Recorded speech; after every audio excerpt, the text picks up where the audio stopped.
안녕하세요. 배신의 장미입니다. 오늘의 사연 지금 시작합니다. 저는 가족들과 결혼을 하고 살고 있는 40대 후반의 남자입니다. 가족들과 결혼을 한 건 5년 전이고 그렇게 결정을 하기도 참 힘들었지만 지금은 어느 때보다 행복한 나날들을 보내고 있습니다. 지금은 두 아이의 아빠가 되었네요. 우선 어디서부터 이야기를 해야 할지 모르겠지만 저희 집은 어렸을 때는 참 부유했습니다. 그 덕분에 저희 형제들은 부모님의 지원으로 어렵지 않게 유년 시절을 보내었습니다. 우리 가족은 제가 첫째 그리고 밑으로 남동생과 여동생이 있습니다. 아버지는 사업을 하셨고 어머님은 가정주부였지만 부동산 쪽으로 밝으셔서 여느 직장인보다 참 바쁘게 사셨습니다.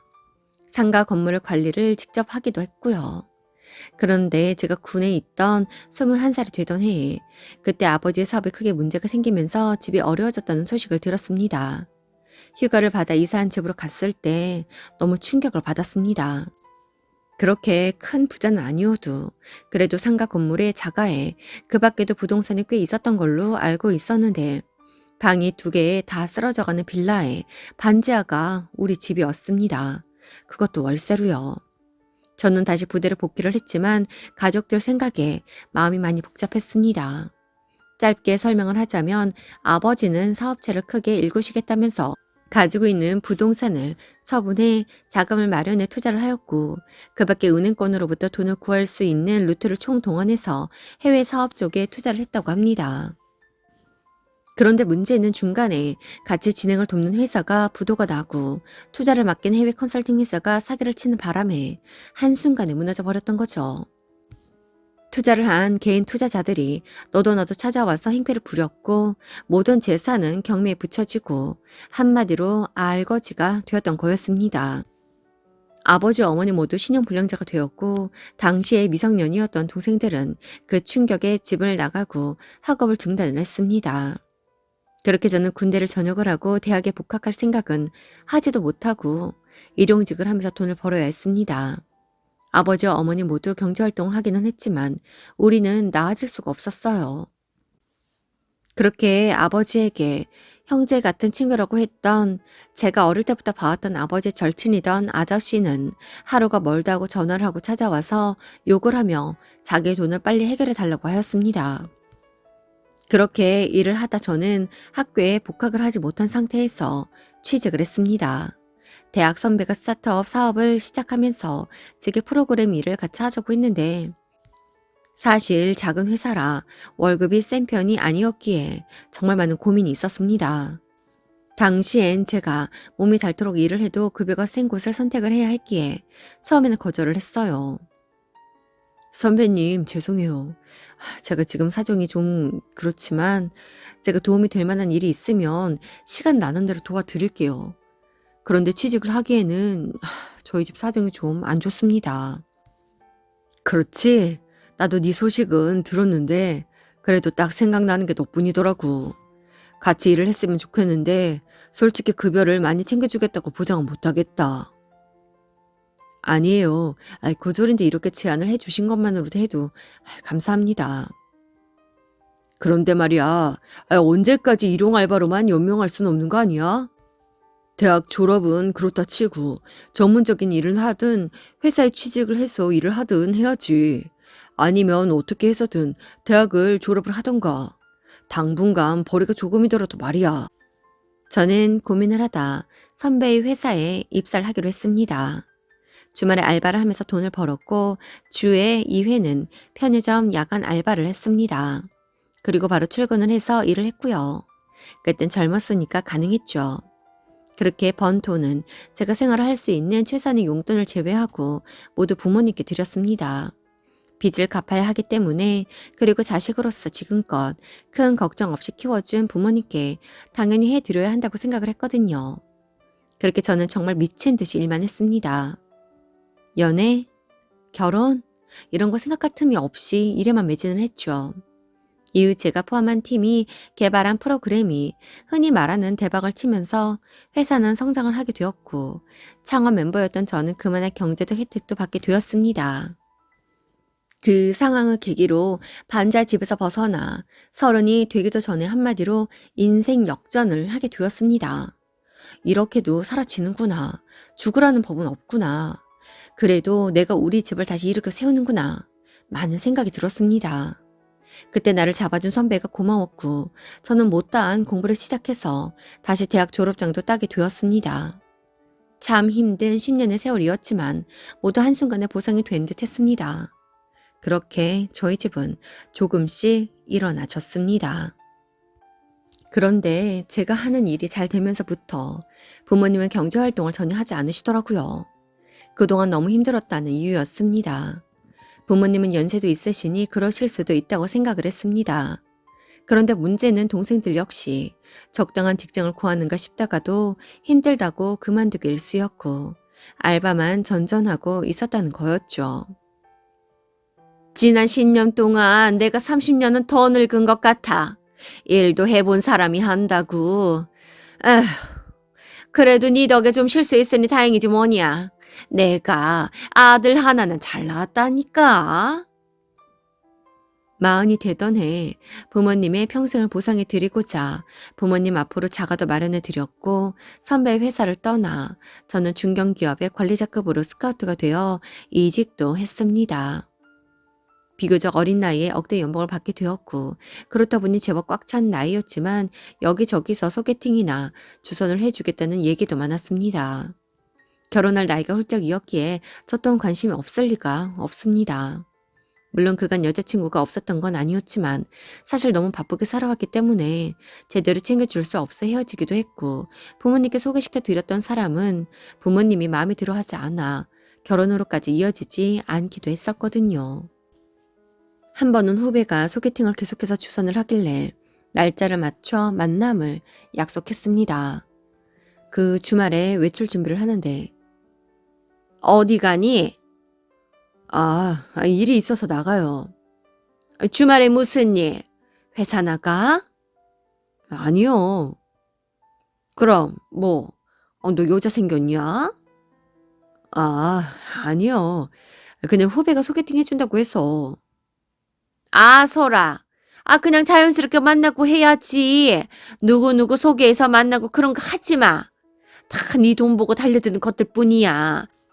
주선자가 상대방한테 네가 돈을 얼마나 잘 버는 사람인지 이야기하고 소개하니 여자들이 만나본다고 하는 거 아니겠어? 나이 40 넘어서 소개팅. 금 맞는 사람끼리 맞선을 보던 해야지. 뭐 하는 여자라니? 몇 살이고? 에이, 참 엄마도 그냥 가볍게 만나는 거예요. 그냥 회사원이래. 그것 봐. 그 상대방 여자가 괜찮은 사람이었어 봐. 너처럼 고액 연봉자라든지 아니면 부모가 잘 나가는 직업을 가졌다든지 그랬으면 주선자가 너한테 소개 안 했을 거잖아. 그냥 회사원이면 요즘 말로 취직하려는 그런 애들일 거야. 괜히 그런 애들이랑 엮이지 말고 나가지 마. 사실 어머님은 제 연애에 굉장히 도끼 눈을 뜨고 예민하게 반응을 하긴 했습니다. 특히나 경제적인 부분에 굉장히 민감하게 말씀을 하셨어요. 한번 그런 일을 겪어서 더 그렇겠거니 했지만 그날도 역시 그랬습니다. 하지만 당일에 약속을 취소하는 건 예의도 아닐 뿐더러 그때는 왠지 나가고 싶었어요. 그때 만난 여자가 지금의 아내입니다. 사실 첫눈에 반했습니다. 정말 밝고 귀여운 여자였거든요. 아내 역시 제게 호감을 느껴 우리는 곧 연인 사이가 되었습니다. 문제는 제가 여자를 만난다는 사실에 부모님이 정말 심하게 반대를 하셨어요. 결혼할 생각이면 바로 그만둬라. 결혼? 그거 안 해도 돼. 우리가 언제 너보고 결혼하라고 하디? 만난 지 얼마나 되었다고 벌써 결혼이겠어요. 지금은 우선 우리가 잘 맞는 사이인지 만나는 거죠. 그 여자 나이가 몇인데? 35이요. 그렇게 나이 꽉 찬 별 볼 일 없는 여자가 결혼 생각이 없겠니? 얼른 결혼하고 싶어서 몸이 달았겠지. 너 그 여자야? 아니면 엄마야? 나는 너 결혼 안 해도 상관없어. 그냥 우리끼리 행복하게 살면 되지. 자식으로서의 의무감으로 결혼을 하겠다는 거면 관둬. 오빠, 나도 결혼했지만 별거 없어. 그냥 나 하나 건사하고 살았을 때가 제일 행복했던 것 같아. 자유롭고. 그것 봐라. 신서방도 봐라. 결혼을 하더니 그 좋아하는 게임 못하고 처자식 먹여 살리느라 양가 부모 챙기느라 아무것도 못하고 사는 거. 나는 너 그러고 사는 거 싫어. 그냥 너 하고 싶은 거 하고 여유롭게 그냥 그렇게 살았으면 좋겠어. 가족들은 모두 저희 연애를 반대를 하고 나섰습니다. 결혼을 당장 한다는 것도 아닌데 말이죠. 그런데 저는 아내가 너무 좋았습니다. 그냥 아내랑 있으면 힘든 일이 다 보상이 되듯 행복하고 결혼이라는 게 하고 싶어지더라고요. 그렇게 1년의 연애를 마치고 저는 결혼을 하기로 마음을 먹었습니다. 그때 제 나이가 43살이었어요. 저희 결혼 선언에 집에서 난리가 났습니다. 내가 누누이 말했지. 그저 그런 거 만나서 결혼하면 너만 힘들어지는 거라고. 이제야 좀 살만하고 아들 그늘 아래서 좀 살까 했더니 어떻게 부모를 버리고 결혼을 한다고 해? 내가 언제 부모님 버린대요? 왜 그렇게 생각을 해요? 내가 결혼하는 게 왜 부모님 버리는 거라고 생각을 하는 거예요? 그럼 너 결혼하고도 네 통장 나한테 맡길 거야? 지금처럼 그렇게 할 거야? 아니, 그건 아니죠. 저도 가정이 생기는 건데 결혼하면 부모님께 용돈 드려야죠. 거 봐라. 결국 네 마누라 좋은 일 시키는 거지. 엄마, 결국 돈 때문이에요? 내가 부모님 모른 척 할까 봐? 나 다시 일하는 거 싫어. 이 나이에 우리가 무슨 일을 할 수 있겠니? 그렇다고 뭐 우리가 노후라도 있니? 그저 너 하나 잘 풀린 거 그게 내 노후였는데. 네가 결혼해봐라. 넌 네 가정 신경 쓰느라 우리 돌보기라도 하겠어? 내가 뼈 빠지게 젊으나 불태워서 너 성인 될 때까지 매일 소고기 먹여가며 좋은 교육받게 해가며 편하게 살지 않았냐? 비록 내가 망해서 이렇게 됐지만 자식으로서 부모를 봉양해야 한다고 생각해 나는. 요즘 젊은 것들 결혼해봐라. 시부모 봉양할 것 같아? 그 아가씨가 우리 모시고 산다든? 그런데? 그렇다면 내가 다시 생각을 해보고. 생각을 하긴 뭘 해요. 우리 식구들 살기에도 제 연봉이 빠듯한데 식구 하나 더 늘어봐. 그게 되나? 엄마, 내가 돈 버는 기계야? 아니 어떻게 나는 내 삶이 없어요? 내가 결혼하겠다는데 가족들이 축하는 안 해주고 돈 걱정만 하는 거예요. 지금 돈 버는 기계에 빼앗는 기분인 거예요? 정말 비참하고 비참했습니다. 부모님이 제게 의지하고 사시는 거 알았습니다. 알았지만 제가 그런 상황들을 애써 외면한 것 같아요. 그저 한순간에 모든 것을 잃었던 부모님이 가여워서 어릴 때부터 부족함 없이 키워준 부모님이 감사해서 그걸 모두 갚아줘야 한다는 죄책감에 제가 잘 벌어서 부모님이 편하게 지내시는 게 제게도 행복이었던 시간들이었습니다. 부모님이 경제활동하지 않았기 때문에 마음이 불편했던 적 단 한 번도 없었어요. 그런데 부모님에게 저는 그저 그 잘 살던 시절에 월세가 나오던 건물 정도였나 보더라고요. 마음이 많이 힘들었습니다. 아내에게 말을 하지도 못하고 그렇다고 가족을 끊어내기도 반대하는 결혼을 밀어붙일 수도 없는 노릇이었습니다. 그렇게 갈등이 있던 어느 날 부모님께서 아내를 소개해달라고 합니다. 아가씨, 우리 아들에게 들었는지 모르겠지만 우리는 아가씨랑 아들이 결혼을 해도 아들의 돈 관리는 우리가 할 거예요. 엄마, 가만히 있어봐. 얘가 한두 푼 버는 애도 아니고 아가씨도 일을 한다고 하니 우리가 평균 생활비에 뭐 좀 감안을 해서 월에 아들한테 300만 원 정도는 줄 수 있을 것 같아요. 그 정도면 아가씨 버는 돈에서 둘이 사는데 문제는 없을 것 같은데 그래도 이 결혼 할 수 있어요? 아내는 당황을 했는지 눈이 동그래졌고 저 또한 너무 당황을 해서 말이 제대로 나오지 않았습니다. 어머니에게 나중에 얘기를 하자고 하고 아내를 데리고 나왔고 아내는 무슨 상황이냐면서 묻더라고요. 그래서 우리 집에 대해 자세한 내용을 이야기했습니다. 부모님이 결혼을 반대하는 상황 모두요. 아내는 생각을 해보자고 하더라고요. 이웃집에 돌아온 제게 어머니는 뭐라디? 그래도 결혼한대? 안 한다지? 그것 봐. 내가 그럴 거라고 했지. 사람 다 똑같다. 돈이야 돈. 네가 월에 300만 원 벌어올 수 있던 능력이었으면 결혼할 생각도 안 했을걸? 너 나 때문에 잘 걸러낸 줄 알아. 엄마, 그걸 말이라고 해요? 상식적으로 나는 정말 이해를 할 수가 없어. 어떻게 그런 말 할 수가 있어요? 지금껏 그래요. 내가 이 집안의 가장이었지. 그래서 다 맡긴 건데. 나도 이제는 내 인생 좀 살아야겠어. 내가 20년 부모님 덕에 호화롭게 살았으면 나도 20년 그렇게 살아줬잖아. 내 돈 줘요. 내가 모은 돈 달라고.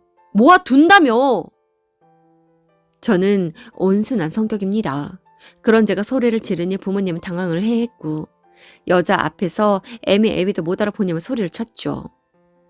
그게 제가 부모님과 결혼을 하게 된 사연입니다. 누구는 사랑 때문에 부모를 버렸다고 하기도 하겠지만 저는 제 인생을 위해 독립을 했던 거였습니다. 그러던 어느 날 뉴스를 통해 보게 된 한 연예인의 이야기에 얼마나 가슴이 아팠는지 모릅니다.